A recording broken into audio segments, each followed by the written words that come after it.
दोस्तों, जरा सोचिए, आप अपनी नाव में समंदर के बीचों बीच हैं। चारों तरफ नीला पानी, शांति और सुकून। लेकिन अचानक सब कुछ बदल जाता है। कुछ ही पल में समंदर का सारा पानी गायब हो जाता है और आपकी आंखों के सामने बस सूखी और सुनसान जमीन रह जाती है। सोचिए, वो पल कितना डरावना होगा। आखिर ये पानी कहाँ चला गया? क्या वो दोबारा वापस आएगा? आज हम इन्हीं सवालों के जवाब जानेंगे एक रोमांचक साइंस फिक्शन एडवेंचर फिल्म से, जिसका नाम है सरवाइव। कहानी की शुरुआत होती है एक खुशगवार माहौल से। एक फैमिली अपने बेटे बेन का बर्थडे मनाने के लिए समंदर के बीच नाव पर आई है। यह खूबसूरत कैरेबियन सी का नजारा है। सब कुछ बिल्कुल सामान्य लग रहा है। बेन की माँ तैरने के लिए पानी में कूदती हैं, जबकि बेन और उसके पिता मछलियां पकड़ने में व्यस्त हैं। लेकिन तभी अचानक बेन की माँ जूलियन को एहसास होता है जैसे कोई बहुत बड़ी चीज पानी के अंदर उसके आसपास घूम रही हो। वो घबराकर इधर उधर देखती है, मगर सब कुछ बिल्कुल सामान्य लगता है। लेकिन तभी अचानक ऐसा हुआ जिसकी किसी ने उम्मीद नहीं की थी। जूलियन को समंदर के नीचे खींच लिया गया और साथ ही उनके बोर्ड पर रखे सभी उपकरण भी अजीब तरह से प्रतिक्रिया करने लगे। बेन और टॉम इस पल पर ध्यान नहीं दे पाए क्योंकि वे मछलियां पकड़ने में व्यस्त थे। जूलियन खुद को बचाने की कोशिश करती है और टॉम को बार बार आवाज देती है, लेकिन किसी का ध्यान नहीं जाता। इसी बीच जूलियन महसूस करती है कि समंदर का पानी पीछे की तरफ जा रहा है। अब टॉम भी यह अजीब दृश्य नोटिस करता है और जूलियन को देख लेता है।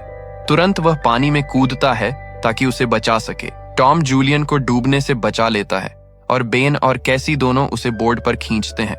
इस तरह जूलियन की जान बच जाती है। बोर्ड पर पहुंचकर टॉम अपनी बेटी कैसी पर गुस्सा होता है और कहता है, तुम्हारा ध्यान कहाँ था? तुम्हें पता है कि जो भी तैराकी के लिए जाएगा उस पर किसी एक व्यक्ति की निगरानी होनी चाहिए। तुमने यह नियम क्यों तोड़ा? अगर तुम्हारी माँ को कुछ हो जाता तो क्या होता? कैसी वास्तव में गलती पर थी और उसने माफी मांगी। उसकी सच्ची माफी सुनकर सभी ने मामला आगे बढ़ा दिया और तनाव खत्म हो गया। जैसे ही वे अपने बेटे बेन का बर्थडे मना रहे थे, कैसी के बॉयफ्रेंड ने कॉल की। कैसी ने देखा कि उसके बॉयफ्रेंड के पीछे शहर में एक बहुत बड़ा तूफान आ रहा है। यह देखकर कैसी थोड़ी परेशान हो जाती है क्योंकि वे और उनकी फैमिली इस समय पूरी तरह सुरक्षित जगह पर नहीं थे। अब सभी अपनी नाव की सुरक्षा चेक करने लगते हैं। चेक करते हुए वे देखते हैं कि उनके चारों तरफ कई व्हेल और शार्क मंडरा रही हैं। टॉम जानता था कि व्हेल और शार्क ऐसे किसी बड़े भयानक तूफान के आने से पहले असामान्य व्यवहार करती हैं, इसलिए उन्हें अंदाजा हो गया कि एक भीषण तूफान आने वाला है। लेकिन सबसे पहले उन्हें शार्क से निपटना था। इसी बीच नाव को एक जोरदार झटका लगता है। टॉम पानी के अंदर जाकर चेक करता है और देखता है कि नाव के नीचे एक बड़ा डेंट पड़ गया है, जो निश्चित रूप से किसी बड़ी शार्क ने दिया था। यह देखकर टॉम वापस आता है, लेकिन वह गंभीर रूप से घायल हो चुका होता है। जूलियन तुरंत उसके घावों पर स्टिच लगाती है। टॉम अपनी फैमिली को बताता है, शार्क द्वारा दिए गए इस डेंट की वजह से हम नाव को आगे नहीं ले जा सकते। अब हमारे पास केवल एक ही विकल्प बचा है, किसी से मदद के लिए संपर्क करना। लेकिन समस्या यह है कि यहाँ सिग्नल भी नहीं है। उनकी नाव का कम्युनिकेशन किसी भी सिग्नल को पकड़ नहीं पा रहा था। इस मुश्किल वक्त में टॉम अपना खाना पीना चेक करता है। उनके पास सिर्फ 4 दिनों का पीने का पानी बचा था और बाकी कुछ भी नहीं। लेकिन एक राहत की बात यह थी कि वे एक शिपिंग रूट पर थे और उम्मीद थी कि कोई न कोई शिप उन्हें गुजरते हुए देख लेगा। तभी अचानक बाहर से एक जोरदार आवाज सुनाई दी। जब वे बाहर देखते हैं तो एक बड़ा मेटेओरॉइड उनकी तरफ बढ़ रहा था। अगर यह उनकी शिप से टकरा जाता तो नुकसान बहुत बड़ा होता। टॉम तुरंत नाव का इंजन स्टार्ट करता है ताकि उससे बचा जा सके, लेकिन वह जानता था कि इससे नाव खराब हो जाएगी और ऐसा ही हुआ। उनका इंजन पूरी तरह से खराब हो गया और एक और मेटेओरॉइड भी उनकी तरफ बढ़ने लगा। अब अपनी जान बचाने के लिए वे कुछ नहीं कर सकते थे। आखिरकार वे नाव के निचले हिस्से में जाकर लाइफ जैकेट पहन लेते हैं। फिर अचानक एक और जोरदार आवाज सुनाई दी और सभी बेहोश हो गए। जब उन्हें होश आया तो उन्होंने देखा कि सभी जीवित हैं, हालांकि कुछ को छोटे मोटे जख्म लगे थे। सबसे हैरान करने वाली बात यह थी कि अब नाव के अंदर एक बहुत बड़ा छेद हो गया था, लेकिन पानी अंदर नहीं आया। अब जब वे सभी बाहर आकर नाव को देखते हैं तो यह नजारा देखकर वे सब हैरान रह जाते हैं।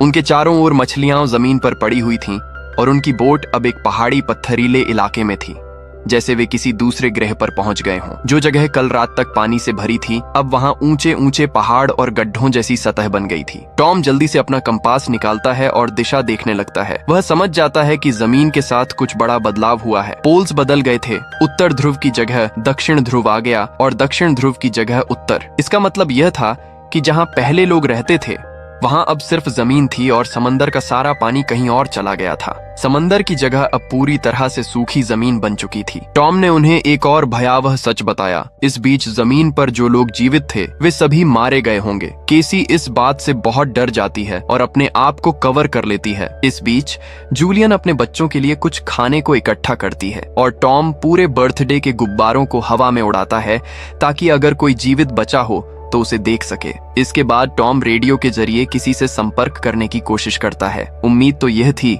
कि कोई रिस्पॉन्स नहीं आएगा, लेकिन हैरानी की बात यह थी कि उसे रिस्पॉन्स मिल जाता है। यह जवाब टॉम को एक कैप्टन की तरफ से मिला था। वह भी समंदर के बदलने वाली पूरी घटना को जानता था, क्योंकि वह भी टॉम की फैमिली की तरह अपनी सबमरीन में था।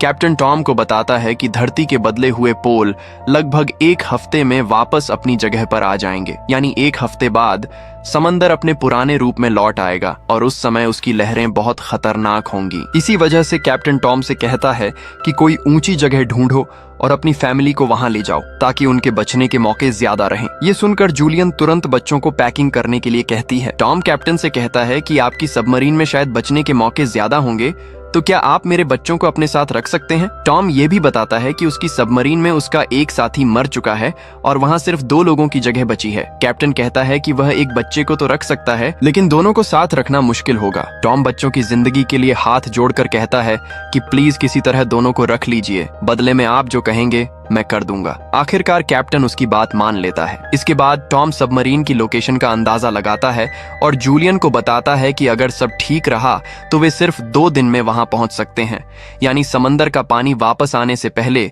वे अपने बच्चों को सुरक्षित जगह तक पहुंचाने में कामयाब हो सकते हैं और इसी तरह उनके दोनों बच्चों की जान बच सकती थी। अगली सुबह पूरा परिवार यात्रा के लिए तैयार था। तभी टॉम दूर से एक अजीब सा आदमी अपनी कुतिया के साथ उनकी ओर आता हुआ दिखाई देता है। वह आदमी घायल लग रहा था, इसलिए टॉम उसकी मदद करने के लिए आगे बढ़ता है और उसे पानी पिलाता है। लेकिन पानी पीते ही उस आदमी का व्यवहार बदल जाता है। धन्यवाद कहने के बजाय वह अचानक टॉम पर हमला कर देता है। यह सब दूर खड़ी जूलियन देख लेती है, लेकिन वह कुछ कर नहीं पाती। वह आदमी पास पड़े चाकू से टॉम पर वार करके उसकी जान ले लेता है। अपने पति को वह तो नहीं बचा पाती, लेकिन तुरंत हिम्मत करके वह नाव में जाती है और अपने दोनों बच्चों को केबिन में बंद कर देती है। फिर वह केसी को एक फ्लेयर गन देती है और कहती है कि इसे सिर्फ तब चलाना जब हालात बहुत खराब हो जाए। इतने में वह आदमी उनकी नाव पर भी पहुंच जाता है। उससे बचने के लिए जूलियन वॉशरूम में छिप जाती है और वहीं अपने घाव सीने लगती है। उधर वह आदमी पूरी नाव की तलाशी लेने लगता है। जैसे ही उसे खाना मिलता है वह टूट कर खाने लगता है, जैसे कई दिनों से भूखा हो। खाना खत्म करके जब वह जूलियन को ढूंढने आता है तो पाता है कि जहां से आवाज आ रही थी वह कीविन खाली था। असल में जूलियन नाव के अंदर छिपकर वहां से बाहर निकल गई थी, लेकिन उस आदमी का डॉग जूलियन को देख लेता है। अब मजबूरी में जूलियन को उस डॉग को रोकने के लिए उसे मारना पड़ता है और खुद नाव के नीचे छिप जाती है। हालांकि वह वैन के जरिए क्लर तक नहीं पहुंच पाती, लेकिन जब आदमी अपने डॉग को मृत देखता है तो तुरंत समझ जाता है कि जूलियन नाव से बाहर है। जूलियन फिर उस आदमी के हाथों पकड़ ली जाती है। वह उसे बालों से पकड़कर मारता है और उसे टॉर्चर करता है। जूलियन का गला दबाने लगता है और वह किसी तरह खुद को बचाने के लिए उससे लड़ती है। इसी बीच कैसी, जो यह सब कुछ कीविन से देख रही थी, को याद आता है कि यह फ्लेयर गन इस्तेमाल करने का सही मौका है। वह तुरंत फ्लेयर गन चला देती है। फ्लेयर गन चलने से उस आदमी को ज्यादा नुकसान नहीं हुआ, लेकिन नाव जलने लगती है। जूलियन तुरंत अपने दोनों बच्चों को बचाने के लिए कीविन से बाहर निकल जाती है। बेन अपने पिता की मृतक देह देखकर रोने लगता है। उन्होंने कभी नहीं सोचा था कि उनके साथ ऐसा होगा। बेन खुद को दोषी मानता है कि न उसने फ्लेयर गन ऊपर छोड़ी और न ही इस आदमी को आने से रोकने का कोई इंतजाम किया। जूलियन भी अपने पति के पास चिपक कर रो रही थी कि अचानक वह देखती है कि क्लर नाव से बाहर आ गया है। अब यहाँ रहना उनके लिए सुरक्षित नहीं रहा, इसलिए वह अपने दोनों बच्चों को लेकर वहां से भाग जाती है। भागते भागते वे काफी थक जाते हैं, इसलिए एक पहाड़ी के पीछे आराम करने के लिए रुक जाते हैं। उन्हें लगता है कि शायद क्लर ने उनका पीछा यहाँ तक नहीं किया। बेन यहाँ भी रोता रहता है, लेकिन कैसी उसे हिम्मत देती है। तभी कि जूलियन देखती है कि क्लर अभी भी उनके पीछे है। अब तीनों जल्दी से क्लर से बचने के लिए वहां से भागने लगते हैं। भागते भागते वे थक चुके थे, लेकिन जब भी पीछे मुड़कर देखते क्लर उनके पीछे ही होता। वे रुकने की हिम्मत नहीं करते और लगातार भागते रहते हैं। आखिरकार वे एक जगह पहुंचते हैं जहां जरल्ला पानी मौजूद था। इस दौरान कुछ भी हो सकता था, लेकिन जूलियन अपने बच्चों को यही रास्ता अपनाने का आदेश देती है। लेकिन यहाँ पहुंचते ही उनकी हालत खराब हो जाती है। जूलियन महसूस करती है कि बेन डिहाइड्रेटेड हो चुका है। उनके पास पानी की कुछ आखिरी बोतलें बची थीं, जो उन्होंने बेन को दी, लेकिन इतना पानी पर्याप्त नहीं था। अब बेन की बहन कैसी हिम्मत हार चुकी थी। उसे बिल्कुल यकीन नहीं था कि वे सभी यहाँ जिंदा बच पाएंगे या नहीं। वह अपनी मौत को स्वीकार करने लगी थी और चाहती थी कि जूलियन भी ऐसा करे। जूलियन ने सख्त लहजे में कहा, चुप रहो और जो मैं कह रही हूँ वैसा ही करो। हम आगे बढ़ेंगे और मुझे पता है कि मैं तुम्हें बचा लूंगी। उसकी बात पर सबने फिर से चलना शुरू किया। थोड़ी दूरी पर उन्हें एक प्लेन दिखाई दिया जो शायद सालों पहले समुद्र में गिरकर तबाह हो गया था। वे सब उस प्लेन के अंदर छिप गए और जूलियन एक आखिरी बार अपनी फैमिली फोटो देखती है जो उन्होंने कल रात ली थी। इस तस्वीर को देखकर सब टॉम को याद करते हैं। सब थक चुके थे और कैसी और बेन सो चुके थे, लेकिन जूलियन बेचैन थी। वह प्लेन से बाहर आती है, लेकिन देखती है कि रात के अंधेरे में भी क्लर उनका पीछा नहीं छोड़ रहा था। जूलियन सोने की नाटक करती है और जैसे ही क्लर उसके पास आता है वह उस पर हमला कर देती है। इस बार जूलियन गुस्से में थी और उसने इतने जोरदार हमले किए कि क्लर की जान चली जाती है। इस तरह उनके सिर से यह खतरा खत्म हो जाता है। अगली सुबह जब वे उठते हैं तो देखते हैं कि क्लर का शरीर बहुत बुरी हालत में था, जिससे उन्हें एहसास होता है कि यह खाली समुद्र भी कितना खतरनाक हो सकता है। अब उन्हें वहां पहुंचना था जहां कप्तान की कश्ती थी। जूलियन अपना नक्शा देख रही थी और आगे बढ़ने के लिए बेन बहुत ज्यादा प्यासा था। वह आगे जाकर पानी पीता है ताकि ताकत मिल सके। जूलियन ने बेन को मना किया था कि वह वहां का पानी न पिए क्योंकि वह जहरीला था, लेकिन बेन इतना प्यासा था कि उसने जूलियन की एक भी बात नहीं सुनी। जूलियन को मजबूरन उसका सिर पकड़कर पानी से बाहर निकालना पड़ा। पानी पीने की वजह से बेन बीमार हो गया। अब जूलियन और कैसी वहां एक अस्थायी शेल्टर बनाती हैं और थोड़ी देर आराम करते हैं, लेकिन अचानक जूलियन को कुछ अजीब आवाजें सुनाई देती हैं। बाहर जाकर देखती है कि बहुत सारे केकड़े उनकी ओर बढ़ रहे हैं। बचने के लिए वे सभी फिर से भागने लगते हैं। दूर जाकर उन्हें एक बहुत बड़ी शिप दिखाई देती है। यह एक कार्गो शिप थी जिसके अंदर कई कंटेनर थे। इन कंटेनरों में पहले से कई लोग छुपे हुए थे। जूलियन कंटेनर के पास खड़ी होकर जोर जोर से दरवाजा खोलने की भीख मांगती है, लेकिन केकड़ों का एक बड़ा झुंड उनके पीछे था। बचने के लिए जूलियन और उसके दोनों बच्चे कंटेनर के ऊपर चढ़ जाते हैं। जूलियन जैसे ही ऊपर चढ़ती है, एक केकड़ा उसे काट लेता है, लेकिन वह किसी तरह उसे हटाकर ऊपर पहुंच जाती है। जूलियन अपने जख्म को अपने स्कार्फ से बांधती है और फिर बेहोश हो जाती है। अगली सुबह जूलियन होश में आती है और पाती है कि उसके दोनों बच्चे वहां नहीं हैं। वह बेहद डर जाती है क्योंकि यह जगह इतनी खतरनाक और हर तरफ से खतरों से भरी हुई थी कि कोई भी आसानी से मर सकता था। जूलियन अपने बच्चों को खोने के डर से रोने लगती है। तभी वह दूर से अपने बच्चों को आते हुए देखती है जो खाने और हथियार खोजने गए थे। सौभाग्य से केकड़े वहां नहीं थे क्योंकि वे आगे जा चुके थे। जूलियन ये देखकर राहत महसूस करती है। वह अपने केकड़े के काटे हुए जख्म को ठीक करती है, जबकि बेन अपने कटे हुए हथियारों को व्यवस्थित करता है। इसके बाद जूलियन कप्तान से संपर्क करती है जो उसे आगे की परिस्थितियों और मदद के बारे में जानकारी देता है। उनके सामने एक टॉक्सिक वेस्ट का रास्ता था जिसे पार करना उनके लिए बहुत जोखिम भरा था और अगर वे वहां से गुजरते तो बीमार या घायल हो सकते थे। बच्चे अपनी माँ के बारे में शक करने लगते हैं कि क्या वह वास्तव में उन्हें बचा पाएगी। वे जूलियन से बहस करने लगते हैं और जूलियन उन्हें डांटती है, चलो आगे बढ़ो। जैसे ही वे आगे बढ़ रहे थे, भूमि में लैंडस्लाइड होने लगती है और उनकी किस्मत फिर एक बार खतरे में पड़ जाती है।